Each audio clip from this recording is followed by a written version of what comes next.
Boa noite, pessoal. Meu nome é Márcio e a gente vai dar início à palestra de hoje com um tema difícil, né, gente? Amai os vossos inimigos. Eu achei interessante na prece abertura do Guilherme, ele pediu, vamos falar de amor, de caridade, de perdão. E nas passagens que eu pesquisei no Evangelho, em várias obras que falam sobre o perdão, sobre a misericórdia, todas elas têm por base a caridade, o perdão, o amor.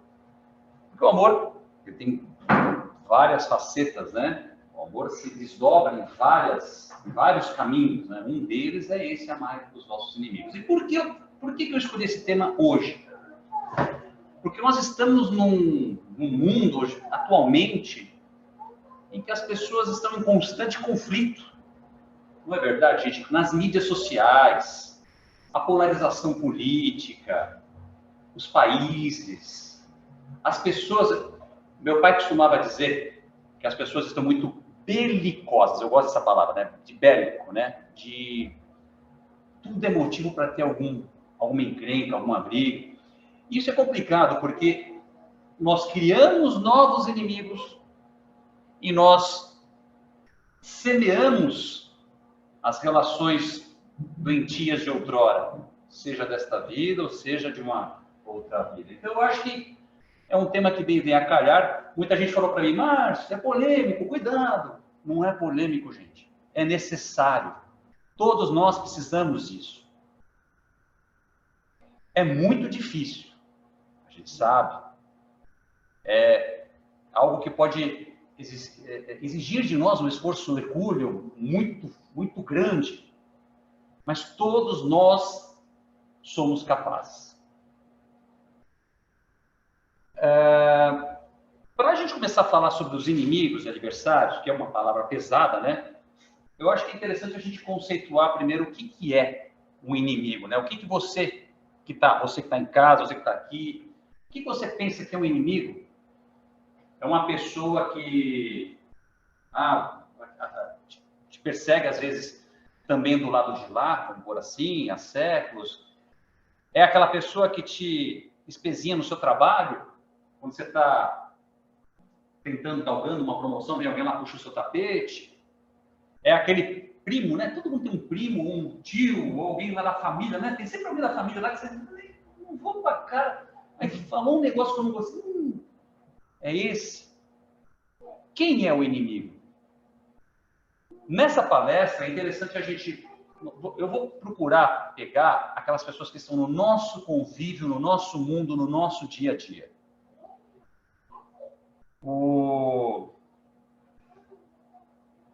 Diz uma coisa. Aquele exemplo que eu dei do trabalho. Você está trabalhando, um ano trabalhando para conseguir uma promoção legal, e aí tem um cidadão lá que vai te espezinhando, que vai te cutucando, e tenta de todas as maneiras impedir você de subir e de evoluir. Essa pessoa, você pode considerar ela um inimigo? Minha resposta, de Márcio, depois do que eu li, depende. Depende da maneira que você encarar o assunto. Se você encarar o assunto de uma maneira que você vai continuar trabalhando, mostrando para a sua chefia, mostrando para as pessoas que estão com você que você é bom, que você tem capacidade, se você não entrar na mesma faixa vibratória, se você não desejar o mesmo mal para o outro que estão desejando para vocês, sabe de quem é o problema? Do ofensor. Você não pegou para si aquela bola de ferro, da raiva, do ódio. Então, ele não é seu inimigo. Você está considerando aquela pessoa apenas uma pessoa que precisa de luz, precisa de oração. Vamos ver o que o Evangelho segundo o Espiritismo fala sobre isso? Porque para aqueles que estão vindo pela primeira vez, ou para aquelas pessoas que estão começando a ter um primeiro contato com a doutrina, o Evangelho segundo o Espiritismo é uma das obras, é uma das 5 obras básicas do Espiritismo, que traz algumas passagens, né, bíblicas do Evangelho, do Novo Testamento, com algumas explicações dos Espíritos embaixo. Vamos lá. Aprendestes o que foi dito, amarás o vosso próximo e odiareis os vossos inimigos. Isso é o que era o pensamento da época. Aí Jesus fala: eu, porém, vos digo, amai os vossos inimigos, fazei o bem aos que os odeiam e orai pelos que vos perseguem e caluniam. Porque se amardes os que vos amam, qual será a vossa recompensa? Mas aí, Márcio, que amor é esse? Como é que eu vou conseguir amar um inimigo? Como é que eu vou conseguir? Vou chegar lá, vou dar um abraço nele, vamos pro McDonald's, vamos bater um papo. As explicações dos Espíritos, até no próprio livro dos Espíritos, que eu também trouxe aqui, eles deixam claro, pessoal, que você, num primeiro momento, não vai ter uma relação de confiança com esse amigo, você não vai se entregar de todo, mas você vai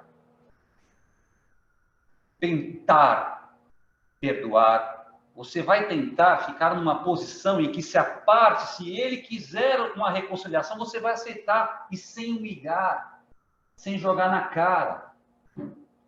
É um amor, não é aquele amor terno que você tem pelo seu filho, de você vem cá, meu filho, é um amor diferente. Falta para nós aqui na Terra encarnados palavras ou vocabulário suficiente para expressar com exatidão esse tipo de amor. Então a gente chama de amor, mas uma das facetas do amor do Cristo. É difícil? É muito difícil. Vamos puxar mais um aqui.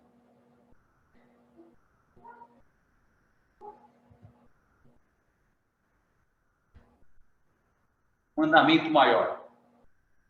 Perguntaram para Cristo, né? Qual era o maior mandamento? Ele falou: o maior mandamento é amar ao Senhor teu Deus, né? E o segundo maior e primeiro é semelhante a esse: amarás o teu próximo como a ti mesmo. Então, vocês vão reparando que para você trabalhar esse perdão no inimigo, nós temos que dar vários pequenos passos. O primeiro passo é combater o seu inimigo interno, que é o que derruba muita gente.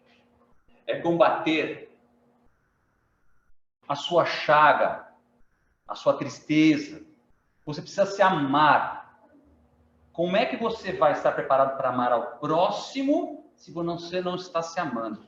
E digo mais, se Jesus falou, amar o próximo como a ti mesmo, imagina amar o inimigo. É a sublimação desse amor. É um tipo de caridade para com você e para com o inimigo.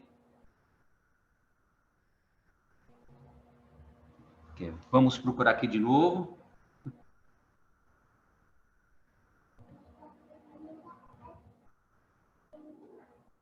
Aqui. Amar os inimigos não é lhes guardar ódio nem rancor, nem desejos de vingança. Eu vou tentar explicar de novo. Vamos supor que você passou por uma situação, ou que alguém fez você passar por uma situação, e isso gerou em você, na época que aconteceu, todo mundo passou por isso, eu acredito, revolta, mágoa, ressentimento. E agora já se passaram 5 anos. 5 anos. Pessoal, é tempo para luto. Vamos lá. Cada um de vocês aqui vai pensar numa situação chata, não, que passou 5 anos atrás. O que vem à tona em vocês? Raiva? Ressentimento ainda? Se quem estiver com isso ainda está com um pouquinho de raiva e ressentimento, ainda está um pouquinho de chaga, ainda está um pouquinho machucado por dentro. O que Deus quer é que a gente lembre disso sem essa dor, sem essa mágoa, sem esse ressentimento. Que isso não nos cause dor. E que, como que nós vamos chegar nisso? Falei 5 anos, imagina se estivesse acontecendo agora. Como que nós vamos chegar nisso, gente?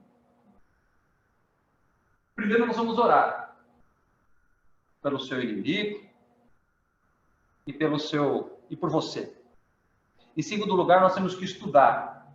Nós temos que aprender que o inimigo, o adversário de outrora, nada mais é do que um outro ser como você, uma pessoa que está em evolução, uma pessoa que está crescendo, uma pessoa que tem defeitos, uma pessoa que tem uma família, uma pessoa que tem um cachorro, tem um filho que ama, e que nós também temos que fazer uma autoanálise para ver se quem deu causa a isso. Às vezes fui eu mesmo que dei causa a isso, a esse problema que está passando.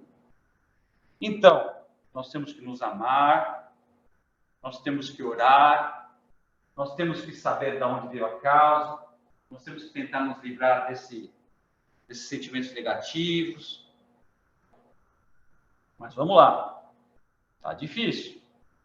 É difícil, continua sendo difícil, tá bom. Vamos imaginar, Márcio, como é que eu consigo melhorar assim, de cara? Não consegue. A gente tem que tentar. Nós temos que ter a boa vontade. O meu primeiro tema que eu tinha escolhido, o tema que eu tinha escolhido antes para falar era sobre a boa vontade. Depois eu acabei vendo que a boa vontade é a base de muita coisa nessa vida. E a boa vontade é a base para a nossa mudança pessoal, para a nossa reforma íntima.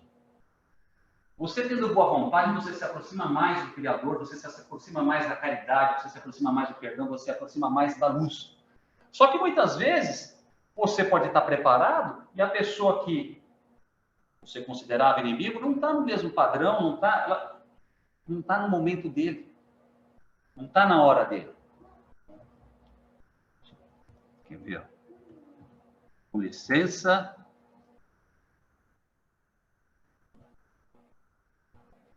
Nisso, Emmanuel falou, espera-se pela oportunidade de manifestar o bem. A gente vai combater o mal com o bem, a treva com a luz, e a gente tem que aguardar o momento correto. Enquanto esse momento não vem, nós temos que continuar estudando e trabalhando para evoluir e não cair nesse tipo de armadilha, ardil. Pessoal, se alguém profere uma ofensa contra você e você fica melindrado, você fica com orgulho ferido, cutucou o seu ego, por aí a gente vê que a gente ainda tem muito que aprender, muito que crescer. Cutucou o seu ego, etc, etc. Você já trouxe para você a bola de ferro. Isso já começa a se entranhar dentro de você. E isso causa doença, pessoal. Isso causa males na psique, males físicos. Sabe como a gente pode começar? A gente pode começar perdoando as pequenas ofensas do dia a dia. Sabe aquela ofensa? Sabe o pisão no pé no supermercado? Na fila do banco? E você... A fechada que você leva no trânsito, que na hora você tem aquela reação e tal, pelo menos você não desceu no carro para bater na pessoa, não quis vingança, já está bom. Já melhorou bastante. Mas uma situação trivial dessa corriqueira pode gerar um crime, um novo inimigo, um processo judicial.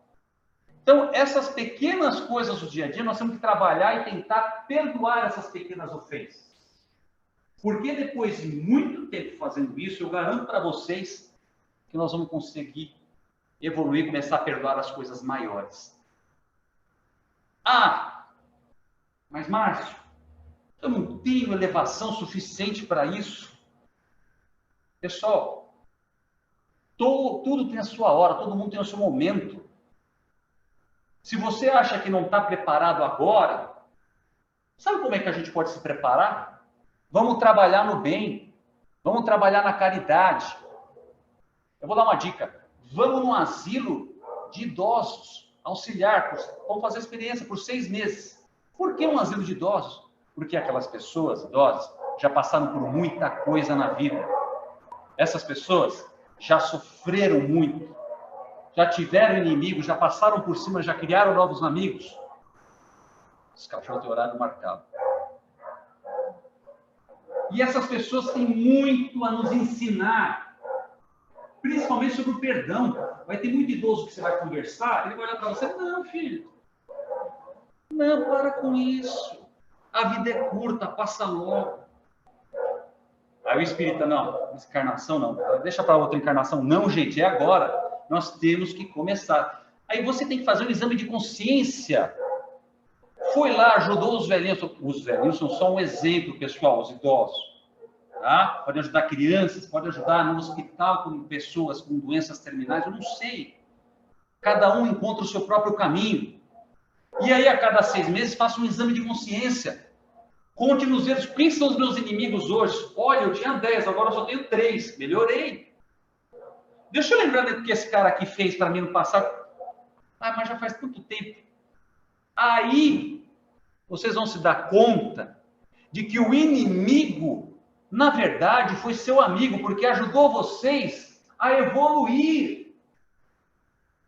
Vocês tiveram que batalhar para sair de uma situação ruim, sair de um problema no seu trabalho, mas vocês tiveram que estudar, vocês tiveram que se mexer,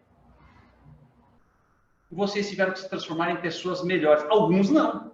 Alguns, infelizmente, falham na tarefa. Depois vem outra, falham na tarefa. Então, de tempos em tempos, a gente passa por algumas provações aqui nessa vida que a gente pediu, ou às vezes tem um presentinho lá de cima para a gente crescer e evoluir.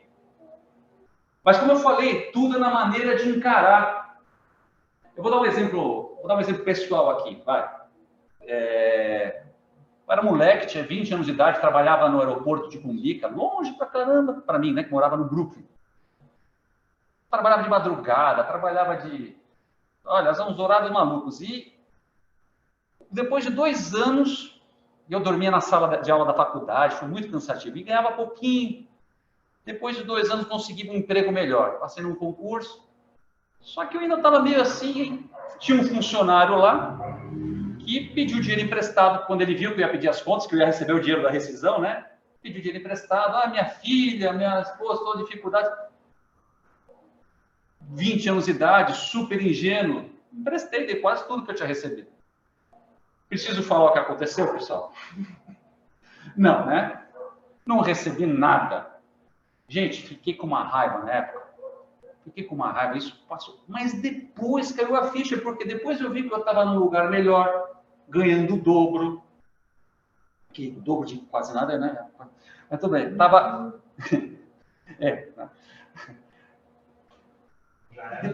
Já era o dobro, já era alguma coisa, foi os primeiros passos, né, por conta própria. E, pessoal, passaram-se os anos, hoje eu lembro disso, eu falo, obrigado, pai, por ter colocado aquele cara no meu caminho, para eu aprender, para eu crescer. Se na hora não deu, depois eu tive o meu tempo e eu aprendi. Eu coloquei um slide aqui. Sabe onde a gente vai ver isso? Num filme do Divaldo Pereira Franco. Para quem não tem um contato com a doutrina ainda, Divaldo Pereira Franco é um grande expositor da doutrina espírita. E tem um filme fantástico que conta sobre a vida dele, que é O Mensageiro da Paz. Eu não sei se as pessoas assistiram aqui esse filme. Deixa eu ver quem não assistiu esse filme, que eu vou ter que dar spoiler.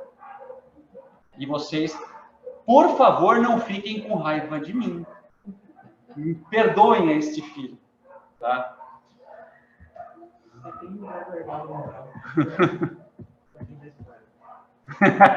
Tem um lugar guardado. Bom, vamos lá. Esse livro, esse filme, não é... Eu não vou dar um desfecho, o desfecho do filme. É o desfecho de uma das histórias do filme. Porque o filme ele é composto de várias histórias paralelas. Conta a história do filme. E na vida do Divaldo, há um espírito obsessor, chamado de obsessor, a gente pode chamar de um irmão, como eu disse, que muitas vezes tem os mesmos sentimentos que nós e passou por poucas e boas, e às vezes nós é que damos causa ao sofrimento dele. E esse cidadão ficou espezinhando o Divaldo Pereira Franco a vida inteira dele, desde que ele era um moleque. E foi. E tudo que acontecia às vezes errado, estava lá o espírito rindo dele. E você imagina o cara com a mediunidade que ele tem? Imagina olhar para o lado e tá toda hora o cara rindo da sua cara? Não deve ser fácil. Mas ele sempre procurando tratar com respeito o espírito, sempre procurando conversar, sempre. Quantos anos? Mas, pessoal, a justiça divina na senda da evolução não falha. O Divaldo Pereira Franco, eu acho que não sei se vocês sabem, eles têm uma grande instituição lá em Salvador, E ele já adotou mais de 600 crianças, mas adotou mesmo, de papel passado. Ele é o pai de várias dessas crianças. Alguns já são casados, adultos, etc. E um belo dia ele recebeu uma criança. E ele pegou a criança como todas as outras. Quando ele pegou a criança, a guia dele, a mentora dele, Joana de Ângeles, falou, olha, essa é a criança. Aí ele falou, eu sei, eu esperei por essa criança há 400 anos. Quando ele entra com a criança, quem que aparece? O obsessor. E como é que o obsessor aparece? Ele aparece chocado, assustado. Por quê? Aí o Divaldo já se ligou e falou, essa criança é importante para você, né? E aí eles começam a travar um diálogo lindo, lindo. A criança era mãe do obsessor reencarnada. E o Divaldo Pereira Franco ia adotar aquela criança.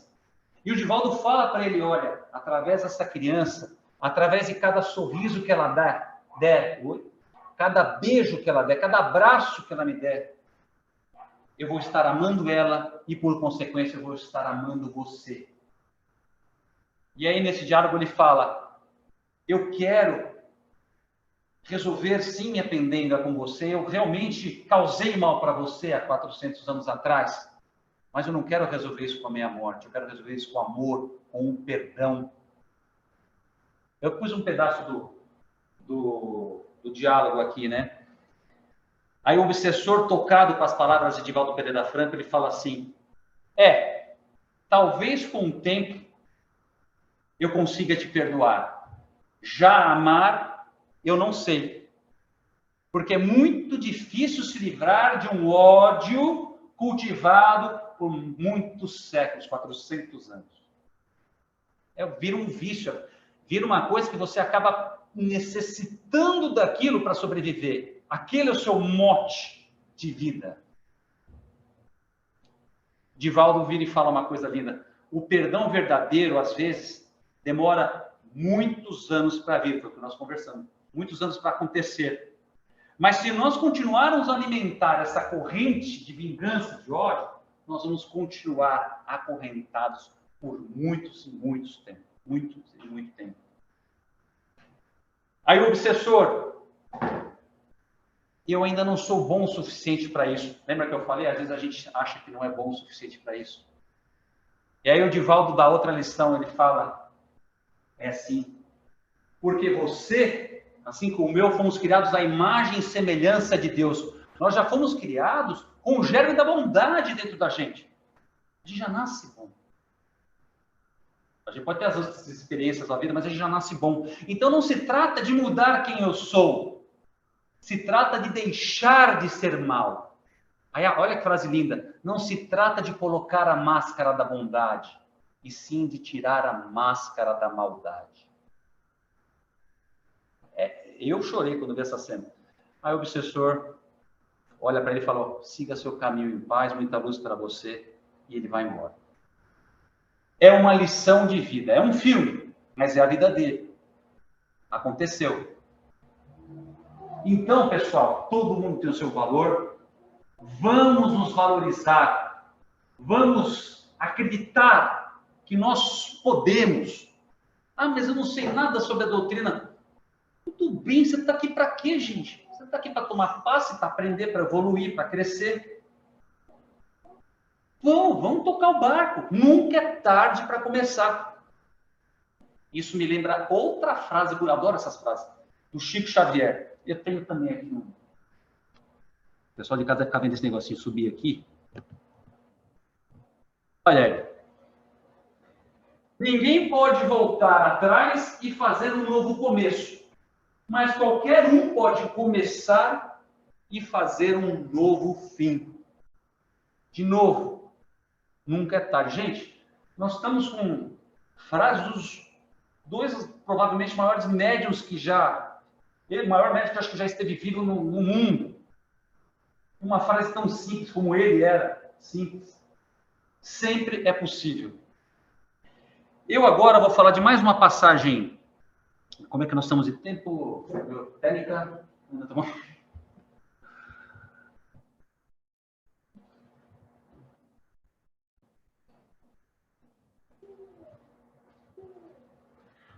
Bem-aventurados os misericordiosos. Outra passagem do Evangelho, capítulo 10. Pessoal, o que é misericórdia? Misericórdia é se condoer com o sofrimento alheio. Uma pessoa que está em sofrimento e também é perdoar as ofensas alheias. E vamos ver, quem sabe de que foi a maior declaração de misericórdia ou de perdão de todos? Vocês lembram do Pai? Vocês lembram do Cristo na cruz? As derradeiras palavras de Cristo? Perdoai-lhes, Senhor, porque eles não sabem o que fazem. Então ele ergueu os olhos para o céu e disse: Pai, perdoa-lhes porque eles não sabem o que fazem. Não sabe. Por quê? Porque Cristo, quando falou isso, ele olhava para a humanidade como se fosse crianças, ainda em aprendizado. Não faziam ideia do que estava acontecendo. Se hoje seria diferente? Não, né? A gente precisa espalhar a semente, a gente precisa continuar espalhando a semente de Cristo, a semente do conhecimento, do perdão. Gente, eu falei que o perdão nasce da caridade, porque uma caridade consigo e com o próximo. E o que o Evangelho fala? Isso é uma grande frase que o meu nobre amigo Aradélio me falou na semana passada, que está no Evangelho. Fora da caridade, não há salvação. Vamos juntar tudo que eu falei? Boa vontade de querer mudar e se modificar. Como? Praticando a caridade. Com a caridade e estudo, nós vamos evoluir. Evoluindo, nós vamos conseguir outras facetas da caridade. É perdoar o próximo, amar o próximo, e amar os outros e se amar. Eu não quero esquecer nada que eu trouxe. Deixa eu ver se não tem nenhuma outra frasezinha aqui que...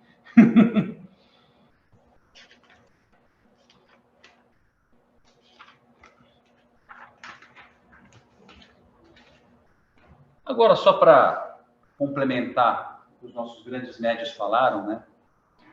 O Divaldo Franco também, numa palestra, ele preferiu que é preferível ser a vítima do ódio e do mal do que ser o autor. Porque a vítima, se bem suporta a ofensa, usando a luz do perdão, pode avançar. Já o outro fica preso ao seu destino e aos caminhos da dor. Só para reforçar tudo que a gente falou aqui. Então, vamos cortar essas correntes. Vamos olhar no nosso dia a dia as situações pelas quais a gente passa no dia a dia, aquilo que a gente pode melhorar, aquilo que a gente pode melhorar em casa. E vamos cuidar para que os nossos pequenos, os nossos filhos, ou as pessoas que nos são caras e próximas, possam também ter acesso a esse conhecimento. Eu não estou falando que nós somos donos da verdade absolutamente. Eu só estou falando para todos, inclusive para mim, vamos crescer, vamos estudar. Para mim isso aqui foi ótimo, eu estudei um monte para fazer isso daqui. Muita coisa eu não fazia ideia. Eu achei fantástico. Eu estava morrendo de medo, mas eu achei fantástico. Mas é. Mas é. Vou mentir? Não. Não odiei o Luiz por causa disso. Vibrei amor pro Luiz. Falei, deve ter um significado nisso daí. Tem. Hoje, eu posso dizer para vocês que eu estou olhando para os casos em que eu passei no passado diferente. Posso dar mais... Como é que está o horário? Vou dar mais um exemplo. A mesma empresa que eu trabalhei chata lá no aeroporto. Pior que eu adorava. Eu gosto muito de aviação. Era infraero, era flanelinha de avião. Sabe aquele? Pode vir, doutor. Isso, não é? Pode trocar voz? É verdade. Tinha uma chefe que vivia me perseguindo. Por quê? Eu trabalhava no pátio de aeronaves. Era moleque, gente. Eu tinha 19 anos, eu só aprontava. Eu era muito topeira, eu errava as coisas. Eu falo, meu filho tem TDAH, eu também tenho. Né? Então eu errava e tal. Aí me botaram no balcão de informações. Não falava uma palavra de inglês. Eu lembro que eu até falei para a pessoa uma vez, the phone is cara, busy. Is busy. Bom, nessas eu estava estudando para o concurso e tive que faltar algumas vezes por uns exames de admissão que eu fiz e outras porque eu tive preguiça mesmo. Falei, estou mudando mesmo. Errado. Você tem que deixar uma boa impressão em cada lugar que você passar. Eu errei. O que a chefe fez? Começou a me perseguir e deu uma advertência. Podia ter errado meu nome ali. Aí, pronto. Beleza. Assumi outro cargo e tal. Passado alguns anos, assumi um outro cargo. E em decorrência desse outro cargo, onde é que eu fui trabalhar, por algumas vezes? No aeroporto de Cumbica. E quem eu tinha que entregar uma papelada oficial para ela. E quem que veio me receber num tapete vermelho foi a minha chefe. Mas, gente, não vou me sentir superior. Não!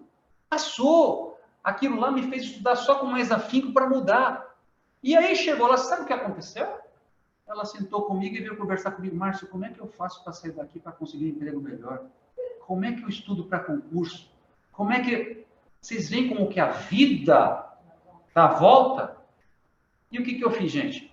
Não é para bancar o bom. Eu fiz o que um cristão faria. Eu sentei com ela e expliquei tudo para ela e falei com o que eu expliquei, o que eu sabia, né? Os caminhos que eu trilhei. E hoje eu penso nisso, não me gera nenhum sentimento negativo. Às vezes você fala, não, é brincadeira, gente, é um assunto sério. Eu espero que ela tenha conseguido, não perdi contato. Mas eu fiquei impressionado como a providência divina age para as duas partes, não só para a gente. E outra coisa, fiquemos atentos, porque a gente achar que nós somos os bonzinhos da situação, olha o orgulho. Então vamos cuidar do orgulho também, que é uma grande chaga do ser humano. Eu acho que tá bom por hoje, né, senhor Adélio? Até, Nica. Queria agradecer a todos vocês pela oportunidade. Luiz, obrigado pela oportunidade. Desculpa esse atrapalhado aqui na correria do dia a dia para a gente vir aqui montar o equipamento, mas eu acho que aqui é um núcleo, uma semente maravilhosa que está germinando amor e nós vamos ajudar ainda muita gente e vamos levar o conhecimento a muita gente. Que Deus os ilumine. Fiquem com Deus.